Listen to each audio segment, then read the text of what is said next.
बोले सतगुरु बंदी छोड़ कबीर साहिब की, सभी संतों की, सभी भक्तों की, आज के आनंद की, सकल अंश को बंदगी साहिब बंदगी। तो परमात्मा की दया है, आज करोल बाग दिल्ली में ये सत्संग हो रहा है, क्योंकि बहुत बड़े भाग होते हैं जीवों के जब वो मूल ज्ञान को सुन पाते हैं, और उससे भी बड़े भाग होते हैं जब वो समझ पाते हैं। क्योंकि आज संसार में जितना भी ज्ञान चल रहा है वो सब पवित्र ज्ञान में गिना जाता है। पवित्र ज्ञान में क्या आता है? सारे जप तप व्रत पूजा पाठ नित्यनेम, जितने भी मंदिरों की परिक्रमाएं, पहाड़ों की परिक्रमाएं, जितना भी कुछ आत्मा को छोड़ के आपको दिखता है, नजर आता है, समझ में आता है, वो सब पवित्र ज्ञान में आता है। लेकिन कबीर साहब कहते हैं कि पवित्र ज्ञान केवल आपको एक परमात्मा की तरफ आकर्षित करने वाला रास्ता हो सकता है, लेकिन मुक्ति वाला रास्ता नहीं हो सकता। जैसे लोग भगवान की तरफ आकर्षित होते हैं तो मंदिरों में जाते हैं, बड़ी बड़ी मस्जिदों में जाते हैं, बड़े बड़े तीर्थ स्थानों पे जाते हैं, केवल आकर्षण के कारण कि हमें परमात्मा मिले।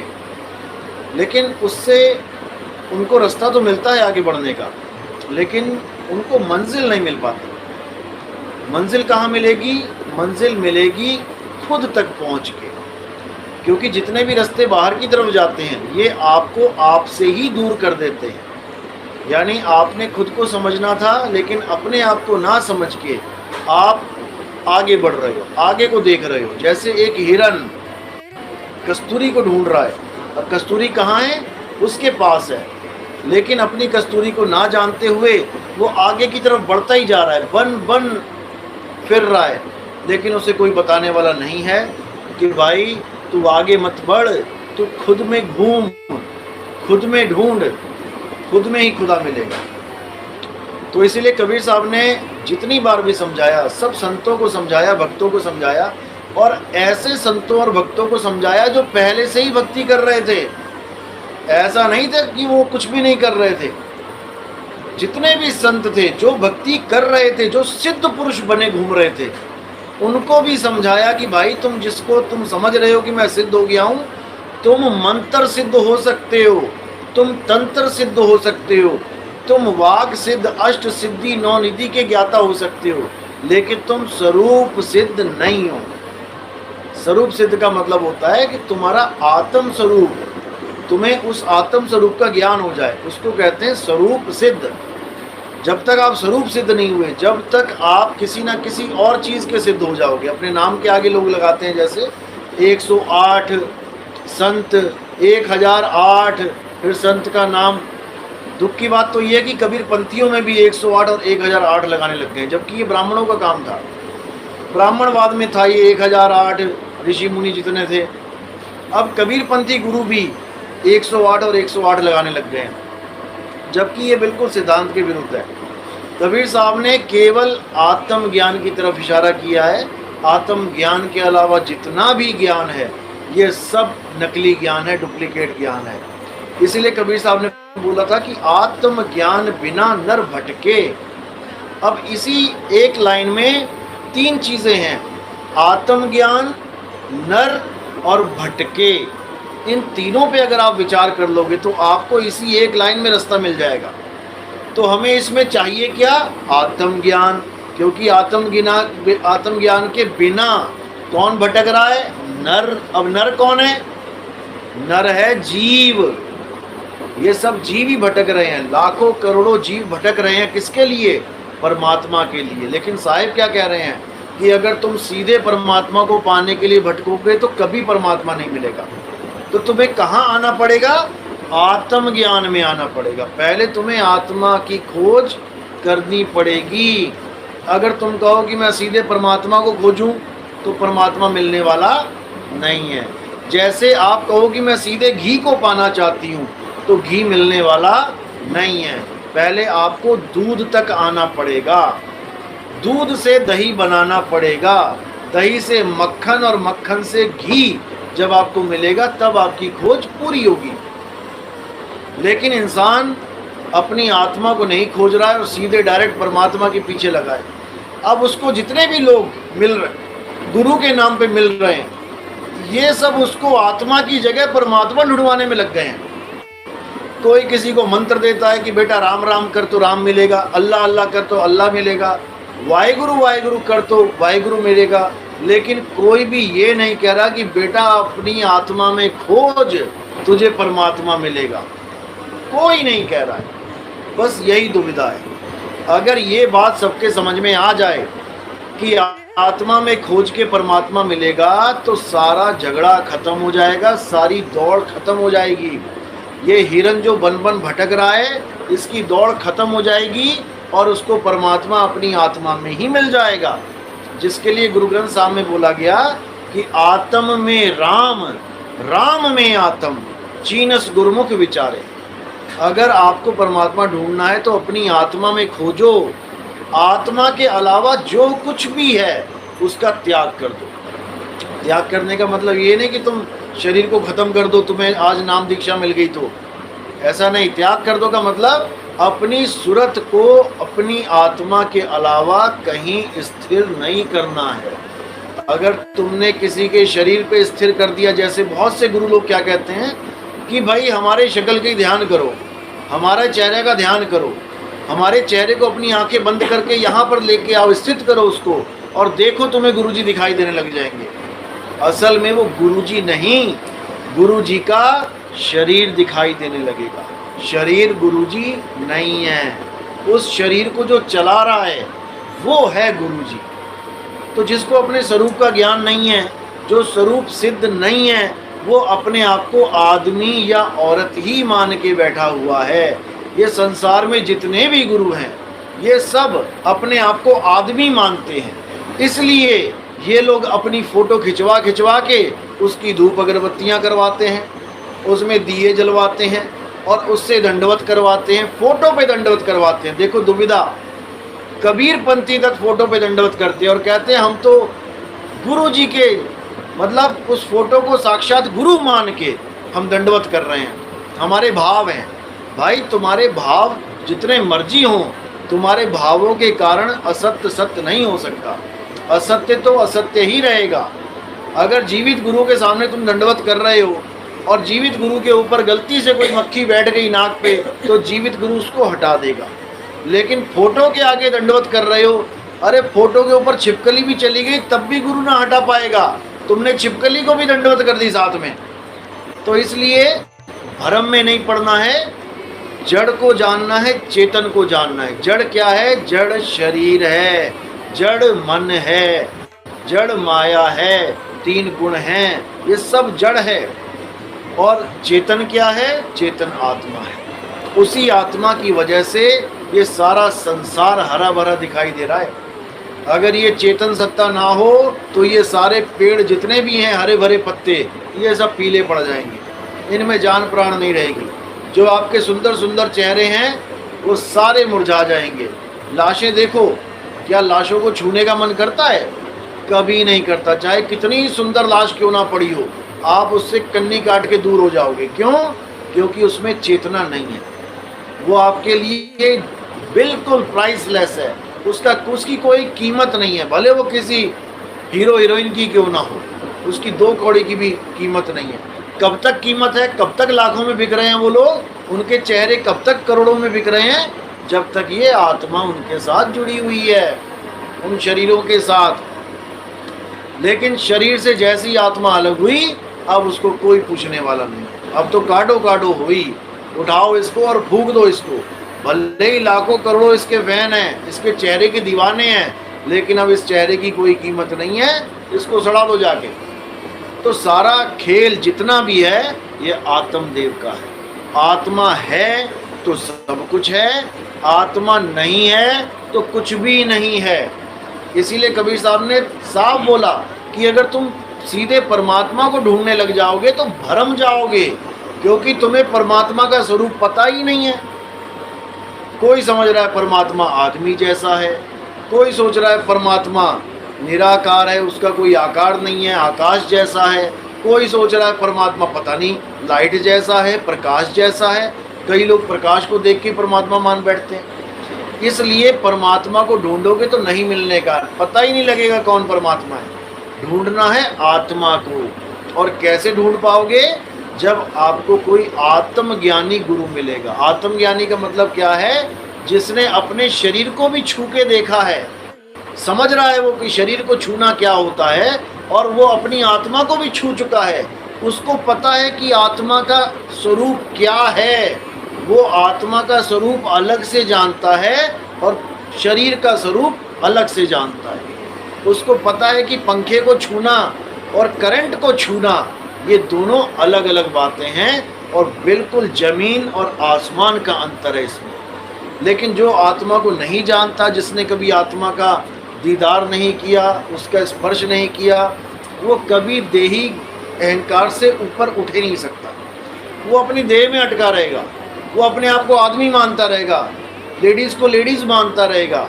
उसको समझ में ही नहीं आएगा कि मेरा और सामने बैठी लेडीज़ का एक स्वरूप है, दोनों एक ही हैं, लेकिन केवल शरीरों की बनावट की वजह से वो अपने आप को आदमी मान रहा है और औरत को औरत मान रहा है। और ऐसे ही अपने परमात्मा को भी बांट लिया कि परमात्मा लेडीज़ है या जेंट्स है। आज जितने भी लोग पूजा कर रहे हैं भगवान की, किसकी पूजा कर रहे हैं? लेडीज़ और जेंट्स की, यानी आदमी और औरत के शरीर की।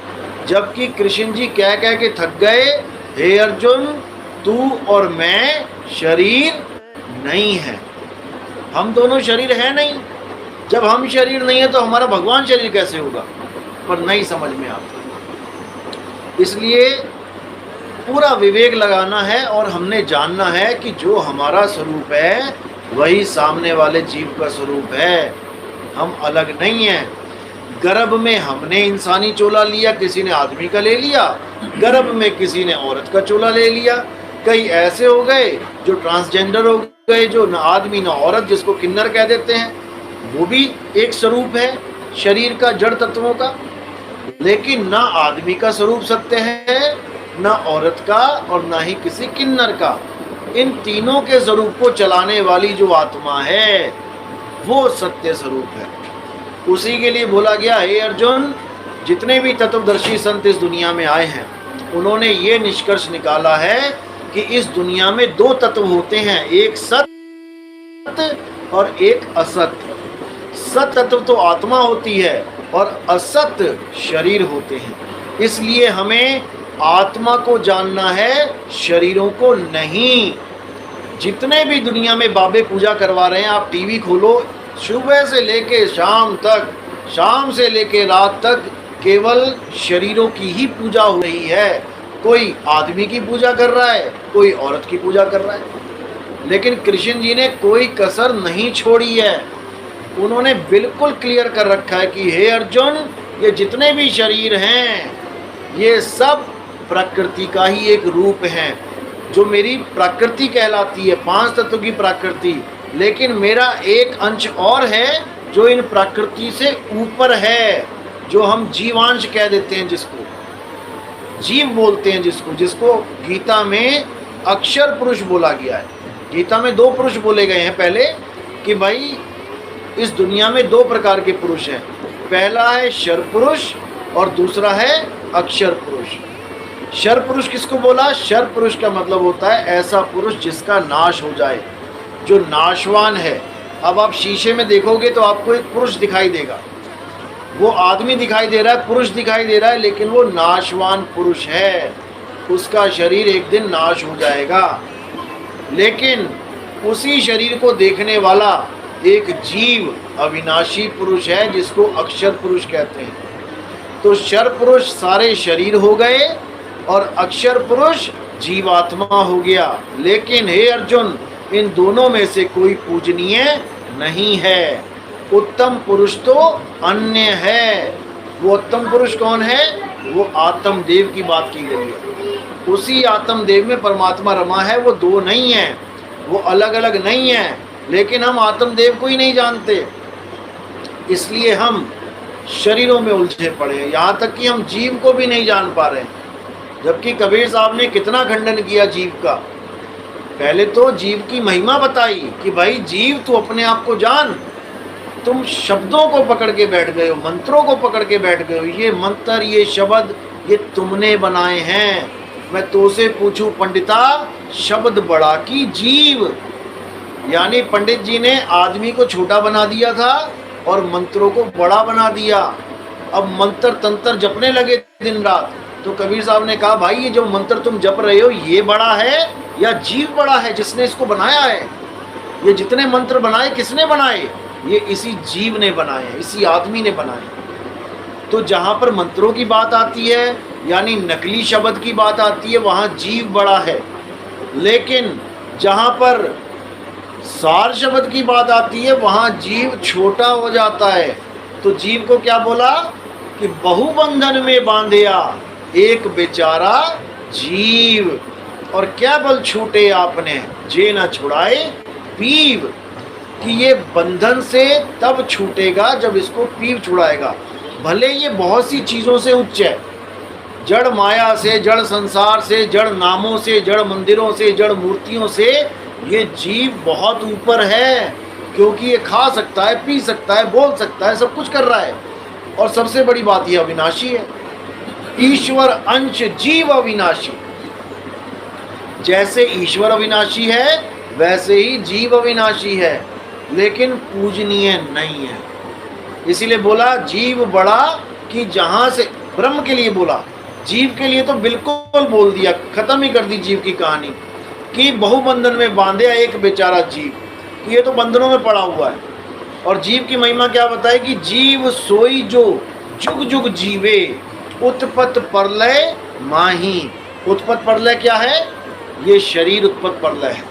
इसकी उत्पत्ति होती है, इसकी प्रलय हो जाती है। लेकिन जो इसको ड्राइवर जीव चला रहा है उस जीव की कभी उत्पत्ति और प्रलय नहीं होती, वो अविनाशी है।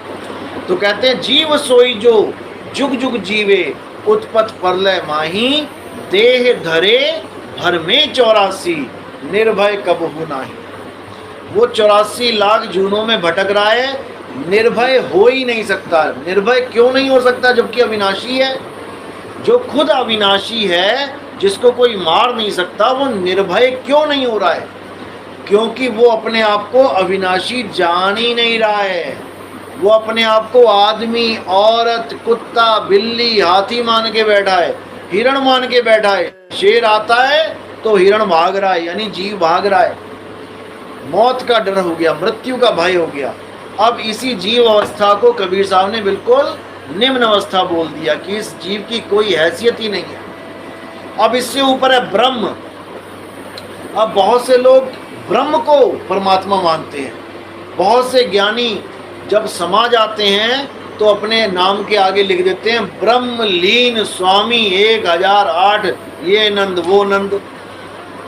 तो ब्रह्म क्या है? कबीर साहब ब्रह्म के लिए भी बोलते हैं कि भाई कहाँ ब्रह्म के चक्कर में पड़े हो। साहिब बीजक में कहते हैं ब्रह्म बड़ा की जहां से आया, वेद बड़ा की जिन निर्माया, ईमन बड़ा कि जेहि मन माना, राम बड़ा की राम ही जाना। यहाँ पर ब्रह्म का भी खंडन कर दिया साहिब ने कि ब्रह्म भी बड़ा नहीं है भाई, ब्रह्म भी बंधन में है। ब्रह्म बार बार सृष्टि बनाता है, बार बार इसका खंडन करता है, खत्म करता है। तो ब्रह्म ज्ञानी जितने भी हैं ये सब बीच में अटके हुए हैं। ये जीव से तो ऊपर उठ गए लेकिन पीव अवस्था से नीचे रहते हैं। भक्ति तो करते हैं लेकिन सत भक्ति नहीं करते। इन्हीं लोगों के लिए कबीर साहब ने बोला था कि मूल ज्ञान बाहर जो पढ़ी, बिचली पीढ़ी हंस न तरही। जो जीव अवस्था से तो ऊपर हो रहे हैं भक्ति करके, कोई किसी गुरु के पास, कोई किसी गुरु के पास, कोई किसी गुरु के पास, और जितने गुरु मिल रहे हैं सारे ब्रह्म ज्ञानी। कोई 5 नाम दे रहा है, ज्योति निरंजन ओंकार अरंकार सोम सतनाम, कोई 3 नाम दे रहा है, सतपुरुष अकाल मूरत, कोई कुछ दे रहा है, कोई कुछ दे रहा है, कोई ओम तत्सत दे रहा है, कोई कानों में उंगलियां डलवा रहा है, कोई श्वासों पे ध्यान लगा रहा है, कोई त्रिकुटी में ध्यान लगवा रहा है, कोई कुछ कर रहा है, कोई हाथों, दोनों हाथों के बीच में परमात्मा दिखा रहा है। ये सब ब्रह्म ज्ञान है। यानी ये जितने भी जीव, करोड़ों जीव भक्ति कर रहे हैं भारत देश में और बाकी संसार में भी, लेकिन एक भी ब्रह्म ज्ञान से आगे नहीं जा पाएगा, क्योंकि ये सारी विधियां ब्रह्म ज्ञान की ही हैं जो उन्हें बताई जा रही हैं। अब ब्रह्म ज्ञान का साहिब खंडन करते हैं कि ब्रह्म बड़ा की जहां से आया। भाई वो पार ब्रह्म को जानो। पार ब्रह्म ही सबसे ऊपर लेवल का ज्ञान है, धुर का ज्ञान है, वो धुर की वाणी है, जिसके लिए नानक साहब ने बोला कि ताती वाव न ला गई पार ब्रह्म शरणाई।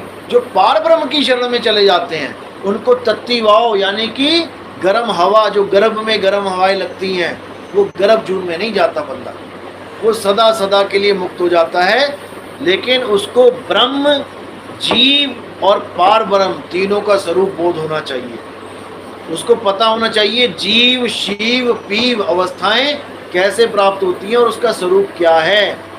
गुरबाणी में आता है ब्रह्म माही जन और जन माही पार ब्रह्म। ये तीनों शब्द एक ही लाइन में इकट्ठे आते हैं गुरबाणी में, गुरु ग्रंथ साहब में। लेकिन किसी को पूछो कि तीनों का स्वरूप बताओ, ब्रह्म माही जन यानी ब्रह्म में ही जीव स्थित है, और जीव माही पार ब्रह्म यानी कि तुम्हें जीव से ही यानी इस काया से ही पार ब्रह्म मिल जाएगा। तुम्हें ब्रह्म ज्ञान में जाने की जरूरत नहीं है, बाईपास हो जाओगे सीधे।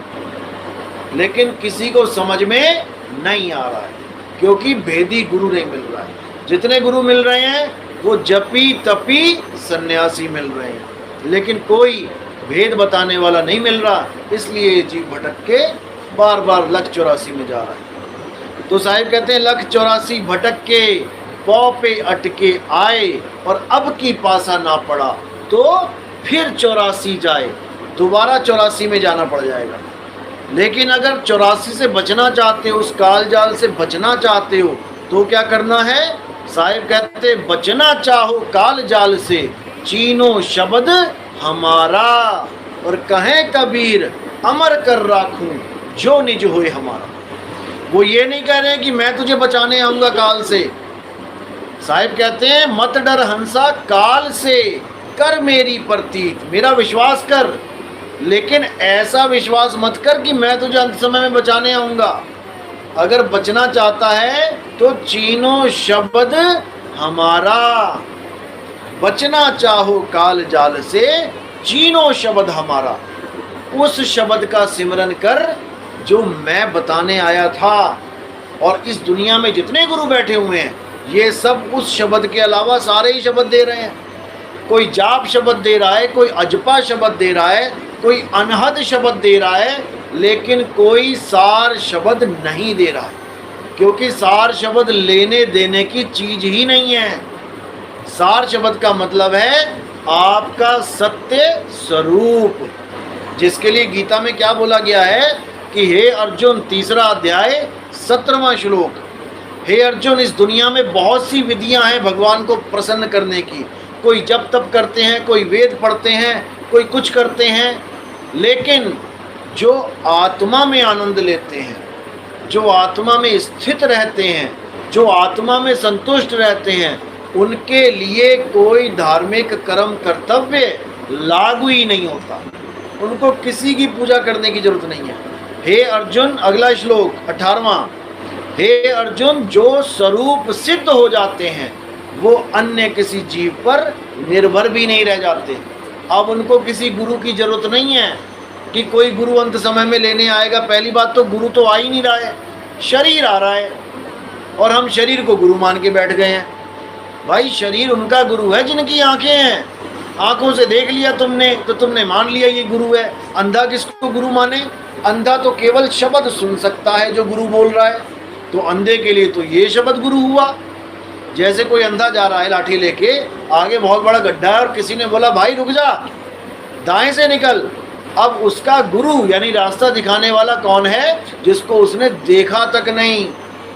वो अंधा देख नहीं सकता उस आदमी को, लेकिन वो उसका उस वक्त गुरु कहलाया। क्यों? उसने उसको ज्ञान दिया। अब ज्ञान किससे मिला? शब्द से मिला। वो बोला तो उसने सुना, तो फिर उस वक्त उसका गुरु कौन है? शब्द गुरु है। जैसे स्कूल में बच्चे पढ़ते हैं तो टीचर जितने भी शब्द बोलता है वो शब्द ही उन बच्चों का गुरु है, जो अंत समय में यानी एग्जामिनेशन हॉल में उन बच्चों के साथ होगा।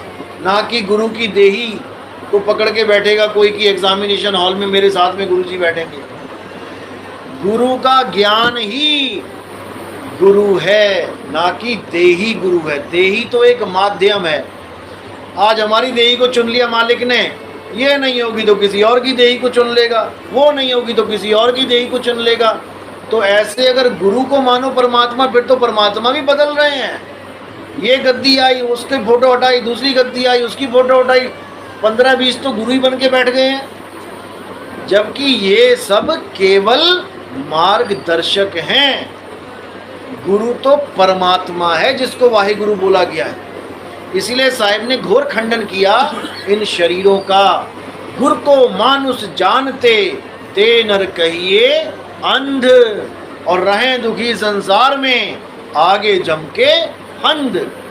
जो लोग ये नहीं समझ पा रहे हैं कि हम शरीर और आत्मा में कैसे डिफरेंस करें, हम सामने वाले आदमी को शरीर मान के पूज रहे हैं या हम आत्मा मान के पूज रहे हैं, हम अपने गुरु को शरीर मान के देख रहे हैं या आत्मा मान के देख रहे हैं, जिसको इसका निर्णय करना नहीं आता वो कभी मुक्त हो ही नहीं सकता।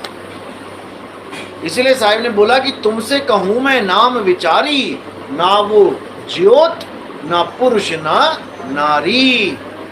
अगर कोई भी ऐसा गुरु मिलता है जो तुम्हें ज्योत, पुरुष और नारी इन तीनों स्वरूप का कहे कि इसमें से एक परमात्मा है यानी गुरु है, तो उसको त्याग देना चाहिए। ज्योत कौन है? मन तू ज्योत स्वरूप है, अपना मूल पहचान। परमात्मा को ज्योत स्वरूप नहीं बोला गया, लेकिन नहीं समझ में आ रहा। परमात्मा क्या है? शब्द स्वरूप है। जब तक शब्द स्वरूप को नहीं जानेंगे कुछ होने वाला नहीं है। इसलिए कबीर साहब बार बार समझा रहे हैं कि भाई ना तू देह है, ना तेरा गुरु देह है, ना तेरा परमात्मा देह है। देही ज्ञान तो काल भगवान का ज्ञान है। अर्जुन को देही ज्ञानी तो दिखाया उन्होंने, लाखों करोड़ों शरीर दिखा दिए अर्जुन को, और जब विराट रूप में दिखाया अर्जुन को ज्ञान, अर्जुन ने पूछा आप कौन हो, तो उन्होंने ये नहीं बोला मैं परमात्मा हूँ, उन्होंने बोला मैं काल हूँ। 11वां अध्याय पढ़ो, क्या लिखा है उसमें? परमात्मा स्वरूप तो वो है जो अजन्मा है, जिसका कभी जन्म नहीं होता। लेकिन अर्जुन को जितने भी रूप दिखाए हैं उसमें देखो किस किस के रूप हैं, ऋषियों के, मुनियों के, राक्षसों तक के रूप दिखा रखे हैं उसमें। वो सारे जन्म ले रहे हैं। तो उस स्वरूप को काल का स्वरूप बोला। और कबीर साहब ने भी यही बोला कि देव निरंजन सकल शरीरा। अर्जुन को भी यही दिखाया गया कि सारे शरीर खड़े कर दिए और बोल दिया मैं काल हूँ। यानी जितने भी शरीर दिखाई दे रहे हैं ये काल ही हैं। और कबीर साहब ने भी जितने भी शरीर दिख रहे हैं सबके लिए एक दोहे में वाणी स्पष्ट कर दी कि देव निरंजन सकल शरीरा, तामे भ्रम भ्रम रहल कबीरा। हर एक शरीर में एक कबीरा भ्रमित हुआ बैठा है। अब जिनको नहीं पता कि कबीरा क्या चीज़ है वो कहते हैं अरे तो कबीर साहब खुद भ्रमित है। देखो खुद ही लिख रहे हैं कि तामे भ्रम भ्रम रहल कबीरा, कि अपनी बात खुद बता रहे हैं कि उसमें कबीरा भ्रमित है। कबीरा नाम है जीव का जो भ्रमित है, कबीर नाम है उस जीव का जो ज्ञान को जान चुका है। और कबीर साहिब वो हैं जो सारे ज्ञानों से परे हैं, वो तो जानी जान हैं, वो शब्द गुरु हैं। जो जीव भ्रमित है वो कबीरा है, जो जीव ज्ञान में आ गया वो कबीर है, और जो मालिक हैं वो कबीर साहिब हैं। इसलिए कबीर साहब ने कहा कि कबीर कबीर क्या करे, तू खोज आपन शरीर और 10 इंद्रियां बस में कर, तू आपे आप कबीर। तुम ही कबीर हो जाओगे, यानी तुम ही ज्ञान में आ जाओगे, अपने सारी इंद्रियों को त्याग के अपने आत्म स्वरूप में आ जाओगे। अब इंद्रियां क्या हैं? ये जितना भी कुछ दिख रहा है ये इंद्रियां ही हैं। 5 ज्ञान इंद्रियां, 5 कर्म इंद्रियां, इन्हीं 5 और 5 को जोड़ के ये 10 इंद्रियां बना के बैठे हुए हैं हम। अब जो भी अपने गुरु को शरीर मान रहा है तो वो इंद्री को गुरु मान रहा है, जबकि गुरु इंद्रीतीत है, गुरु शब्दातीत है, गुरु देहीतीत है, लेकिन लोगों को समझ में नहीं आ रहा, इसीलिए भ्रमों में पड़े हुए। बस अब ये भ्रम तोड़ने का एक ही रास्ता है कि देही ज्ञान से ऊपर उठ जाओ। तो साहिब कहते हैं देही ज्ञान सब जगत बखाने, विदेही ज्ञान कोई बिरला जाने, ध्यान विदे और नाम विदेहा, दो लख पावे मिटे संदेहा। इन दोनों को लखना है। पहले ध्यान विदेही को जानना है कि ध्यान कहाँ करें, कैसे करें, कहाँ पे ध्यान को रखें, वो हो गया ध्यान विदेही। और उसके बाद जो चीज़ प्रकट होगी वो है नाम विदेही। जब नाम विदेही और ध्यान विदेही दोनों का ज्ञान हो जाता है तब ये जीव कभी भव बंधन में नहीं आता है। अब इसे कोई रोकने वाला नहीं है, जिसके लिए साहिब ने क्या बोला कि जब तक तुम अपने आप को शरीर मान रहे हो, अपने भगवान को शरीर मान रहे हो, अपने गुरु को शरीर मान रहे हो, जब तक तुम्हारी वो हालत है जैसे एक कांच के मंदिर में एक कुत्ते की हालत होती है, वो सामने जो चीज़ दिख रही है उसको सत्य मानने लग जाता है और जो खुद का असली स्वरूप है उसको नहीं जानता। तो क्या बोल रहे हैं साहिब, जैसे स्वान कांच मंदिर में भ्रमते भूख मरियो, और कहें कबीर नलनी के सुगना तोहे कौन पकड़े हो। हम राम जी की पूजा करते हैं, लेकिन समझ जाओ कि राम जी शरीर नहीं है। हम कृष्ण जी की पूजा करते हैं तो कृष्ण जी शरीर नहीं है। हम कबीर साहब की पूजा करते हैं तो कबीर साहब शरीर नहीं है। हम किसी की भी पूजा कर रहे हैं वो शरीर नहीं है भाई, वो आत्मदेव है। शरीर तो केवल उसके कपड़े हैं। कृष्ण जी बार बार समझाते रहे, अर्जुन तू चाहकर भी इन राजा महाराजा को नहीं मार सकता, तू क्यों धनुष बाण छोड़ के बैठ गया है। क्या तुम युधिष्ठिर, क्या उसको मार सकते हो, दुर्योधन को, क्या भीष्म पिता को मार सकते हो। आप अगर टीवी में, इसमें यूट्यूब में भी अगर आप महाभारत दोबारा देखेंगे तो भीष्म पिता माँ के शरीर को युद्ध से पहले ही काट के दिखा दिया गया रखा है, और उसमें दिखाया कि आत्मा एक जगह खड़ी हुई है और शरीर टूट के अलग हो गया। उसको दिखाया कि देखो आत्मा को तुमने मारा क्या, नहीं मार सकते, यानी उसका मोह भंग करवाया। लेकिन असल में ये बिल्कुल सत्य है कि ना तो कभी पांडवों ने कौरवों को मारा, ना कभी राम जी ने रावण को मारा, ना कभी कंस को कृष्ण जी ने मारा। केवल और केवल उनके शरीरों को मारा गया जो वो है ही नहीं। शरीर तो मिट्टी है, कंस मिट्टी थोड़ी नहीं है, रावण मिट्टी थोड़ी नहीं है। रावण तो ज्ञानी है, मिट्टी कहाँ से ज्ञानी हो गई। ज्ञानी ये जीव है जो सारी दुनिया का ज्ञान एकत्रित करता है। तो इसी चीज़ को समझना है, हमें अपने स्वरूप में आ जाना है। जब तक हम अपने स्वरूप में नहीं आए, जब तक हमें ये शरीर का मोह छूटने वाला नहीं है। और अगर आपने मरने से पहले इस शरीर का मोह भंग नहीं किया तो समझ लो कि अब दोबारा जन्म मिलने वाला है। जैसे एक किसान खेती करता है, लेकिन सारी फसल ना तो पूरी बेच देता है, ना ही सारी फसल खाता है। वो 2-4 बोरियां दाने की बचा के रख लेता है बीज के रूप में। अगली बार भी तो फसल बोनी है, बीज खरीद के थोड़ी लाना है। तो वही बीज अगली फसल का कारण बनता है। तो हमारा बीज क्या है, हमारा बीज है देही से मोह, आशा जीने की, कि डॉक्टर साहब मैं जीना चाहता हूँ। जो कभी मर ही नहीं सकता वो कह रहा है मैं जीना चाहता हूँ, मुझे बचा लो। जो कभी मर ही नहीं सकता वो कह रहा है मुझे बचा लो। असल में वो किसे बचाने की बात कर रहा है, शरीर को। शरीर को चाहता है बचा लो, जो एक दिन नाश होना है वो पहले से ही मृत है। अब इसी मौत में मरते मरते वो इस बीज को ले जाता है साथ में। इसी को साहिब ने बोला, माया मरीना मन मुआ, मरी मरी गया शरीर, आशा तृष्णा नाम हुई, कह गए साहिब कबीर। अब आशा किस चीज की है, जीने की आशा। मैं जीना चाहता हूं। कब तक जीना चाहता है भाई, कभी तो मरेगा, लेकिन नहीं समझ में आ रहा। इसलिए जीना मुद्दा नहीं है, लंबा जीना मुद्दा नहीं है, सही तरीके से मरना मुद्दा है, मृत्यु का भय खत्म करना मुद्दा है। अंत समय में अगर आपने आशा ले ली जीने की तो समझ लो आपने हाथ में बीज पकड़ लिया।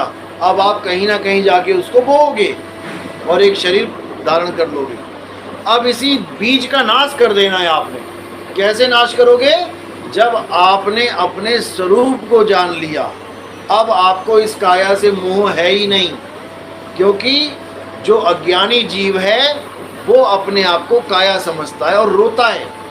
ज्ञानी जीव कभी भी अपने आप को काया नहीं समझता, वो इस काया को छोड़ने की कोशिश करता है सही तरीके से, क्योंकि उसको पता है कि मैं मरूंगा नहीं, मेरे गुरु ने मुझे ये ज्ञान दे दिया है कि मेरी मृत्यु नहीं होगी, लेकिन मुझे कैसे शरीर छोड़ना है, अब इस पे पूरा विचार करना पड़ेगा। अभी थोड़े दिन, एक दो दिन पहले फोन आया था एक लेडीज पानीपत से, कहती मैं नाम दीक्षा लेना चाहती हूँ। मैंने कहा क्यों भाई, आपने कितने सत्संग सुने हैं? कहती मैंने एक भी सत्संग नहीं सुना आपका, मैं तो हनुमान जी की पुजारी हूँ, मूर्ति पूजा करती हूँ बहुत ज़्यादा। तो मैंने कहा भाई फिर आपको क्या जरूरत पड़ गई नाम लेने की? कम से कम 2 महीना 6 महीना नाम आप सत्संग सुनो। कहती जी मेरे भाई ने और मेरे पापा ने आपसे नाम ले रखा है और मेरे पापा एक्सपायर हो चुके हैं। मैंने कहा तो क्या हो गया इसमें, कितनों के भाई और कितने के पापा ने नाम ले रखा है, तो मैं बहनों को फ्री में नाम बांटते रहे ऐसे ही बिना सत्संग के? वो कहती जी बात ही ऐसी हो गई कि मैं अपने पापा के सामने बैठी थी जब वो शरीर छोड़ रहे थे और वो मुझे बताते जा रहे थे कि बेटा अब मैं यहाँ पहुँच गया हूँ, अब मैं यहाँ आ गया हूँ, अब मैं यहाँ आ गया हूँ, अब मैं सांसों से अलग होने जा रहा हूँ, अब मैं बात नहीं कर पाऊँगा, लेकिन मैं बिल्कुल सही जगह जा रहा हूँ। कहती जब मैंने ऐसे देखा तो मेरे तो होश उड़ गए कि ऐसे भी कोई मरता है क्या, कि ऐसे भी कोई मरता है। मैंने तो रोते देखे, बिलबिलाते देखे, हाथ जोड़ते हुए देखे, घर की चिंता, बहू की चिंता, बेटों की चिंता करते देखे, लेकिन मैंने ऐसा तो कोई मरता नहीं देखा भाई, मुझे भी आपसे ही नाम लेना है।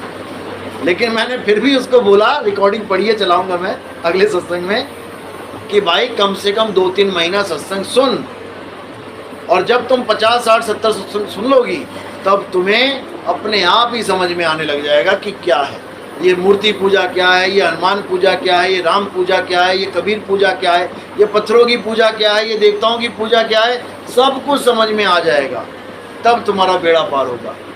तो मतलब उस हादसे से उसको ऐसा लगा कि ये ही ज्ञान है जो हमें चाहिए, क्योंकि हमारा एक ही हश्र होने वाला है सबका, चाहे कोई हिंदू है, चाहे मुसलमान, चाहे सिख, चाहे ईसाई, मौत सबके सामने खड़ी होगी और वहाँ ये नहीं पूछा जाएगा तुम्हारी जात क्या है, वहाँ ये देखा जाएगा कि इसके पास दाव है कि नहीं, इस शरीर को खाली करने का तरीका इसके पास है कि नहीं। इसके अलावा किसी से कोई पूछा जाने वाला कोई मैटर ही नहीं होगा। इसलिए कबीर साहब कह रहे हैं कि जिस मरने से जग डरे मेरे मन आनंद, और मरने पर ही पाइए पूर्ण परमानंद। असली आनंद तब आएगा जब तुम इस शरीर से निकलोगे और तुम्हारी खुशी का ठिकाना नहीं होगा कि भैया खेड़ा छूट गया, इस शरीर से खेड़ा छूट गया, नहीं तो हाय हाय करता मरता, फिर बीज ले जाके फिर बो देता कहीं पे। तो जब ऐसी हालत होगी आपकी, तब समझना कि अब तुम्हें जाके जन्म मरण से मुक्ति मिली है। युगों युगों से भटकते आ रहे हैं, आज तक था नहीं मिली, आज तो इंसानी चोले में है तो मजे कर रहे हैं। एक बार डिस्कवरी देखो, हिरण की हालत देखो, पानी पी रहा है तो दोनों पैरों को एकदम सटीक कर रखा है कि भागना पड़ेगा, उसी वक्त मगरमच्छ दबाने के लिए आ जाता है उसको। एक घूंट पानी की कीमत मृत्यु है वहाँ पे। आज तो टंकियाँ भर ली 2-2 हज़ार लीटर की मोटर चला के, फिर मौके नहीं मिलेंगे। तो इसलिए ये कभी मत सोचो कि मैं हिंदू, मैं मुसलमान, मैं सिख, मैं ईसाई। ये सोचो कि मैं मुसलमान हूँ तो मुझे अल्लाह जीते जी चाहिए, मैं हिंदू हूँ तो मुझे राम जीते जी चाहिए, मैं सिख हूँ तो मुझे वाहेगुरु जीते जी चाहिए, मैं ईसाई हूँ तो मुझे गॉड जीते जी चाहिए।